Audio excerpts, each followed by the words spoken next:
All right, time now to switch gears, going to the other side of the aisle. Let's get some Republican insight on the looming vote on witnesses from Georgia Senator David Perdue. Good evening, Senator. Good to have you back. Hi, Shannon. Okay, so to this issue of witnesses, I believe it was Senator Kennedy, your colleague, who said earlier tonight, if you think Adam Schiff's going to be happy with only one, then you probably also believe in Bigfoot. Here's Rush Limbaugh's take on more witnesses. There's no need for the Republicans to say, okay, we'll agree to witnesses so that the people will think that we're fair and nice and bipartisan rot gut. It's a freaking trap. And you say no because Schumer's asking for it. You say no because Schiff is asking for it. Yet it sounds like a number of your colleagues, maybe enough, will change the calculus of where you go from here, because it sounds like they're not going to vote to block witnesses. Well, we don't know, but let's talk about witnesses for a second. The reason the founders had the investigation to be done in the House is because they can do it in committee there without shutting the House down. They did not do that in this case. They didn't call Bolton. Where was the outcry for fair play and due process when it was in the House? Nobody was saying it then. This president just now finally got his day in court. And the problem is, if you then move the investigation to the Senate, Shannon, you have to shut it down in impeachment. That means this is the ultimate government shutdown right now being perpetrated by Schiff and Schumer, and they're perpetrating on the American people, and nobody's called them out on it yet.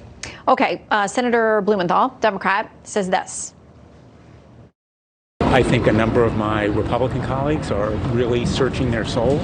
I know of a couple who are very close to saying they want witnesses, and certainly John Bolton is the one who should testify. And Greg Sargent, writing over at the Washington Post, says the real story here is that Senate Republicans knew for months that such explosive revelations from Bolton were a very likely possibility, and that this is precisely why they've resisted hearing Bolton's testimony so aggressively. And I would note, New York Times didn't even quote the manuscript, so we don't even know exactly what the book says, but what we're being offered. You're being accused of, you're the ones on trial here because you're complicit in a cover-up. Well, Nadler said in his opening remarks, we were complicit in a cover-up. He called the president's team liars. This is the hypocrisy of our time, Shannon. You know, right now what they're doing is they want us to do what they didn't do in the House. And I just say this, nothing that Bolton can do or say can change the outcome of this, and here's why.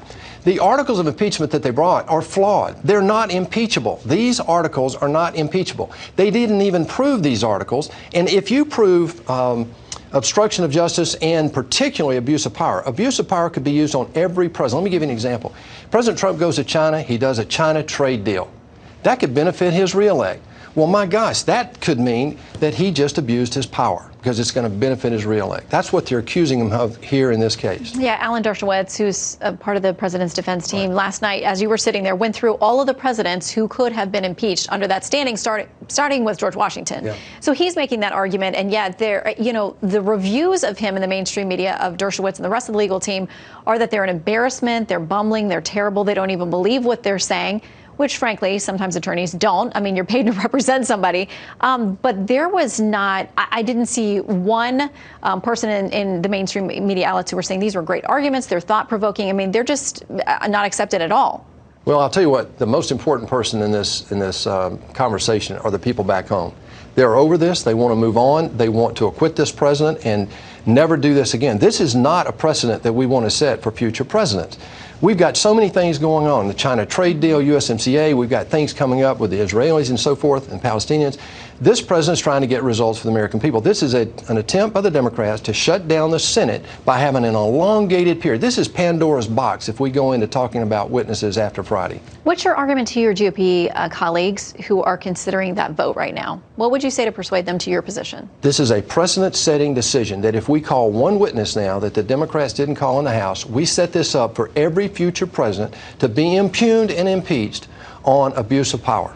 Okay. I want to ask you, because you mentioned Israel, obviously the prime minister is here in town today, along with his challenger. This is what Congresswoman Ilhan Omar tweeted about the deal that the president rolled out today. They could have guaranteed justice and brought everyone into this peace deal. Instead, these two embattled heads of state, impeached and indicted, have a, quote, just us peace deal. It's shameful and disingenuous. She's not a fan. Well, the Camp David Accords, if you recall, well, you're too young to remember that, but they had all sorts of criticism right up until the point they had an agreement. anytime you try to do big things, you're going to be criticized right up until you get progress. I see this as a great opening. After a decade under the prior president that we had, who had withdrawn from the rest of the world, we have a president now that's re-engaging with our allies. He's calling out our NATO friends to up their pay for their own defense. He's now looking for a solution in the Middle East. He's trying to move to a peace plan in Afghanistan and in Syria. This is a president that's trying to actually get results over there, and I applaud him for it. Will the Palestinians buy into any of this? Do you think they'll come to the table and say, we can work on this? Well, they get so many conflicting supporters out there, from Hezbollah all the way to the Iranians, that it's very, very difficult. This is a point where the Palestinians have to realize that their economic future could be enhanced dramatically if they would come to the negotiating table, and the Israelis have to come too. This is a place where both sides have to give more than they think they can now to get to a common agreement. All right, Senator Perdue, on many topics. Great to have you tonight. Thanks for coming in.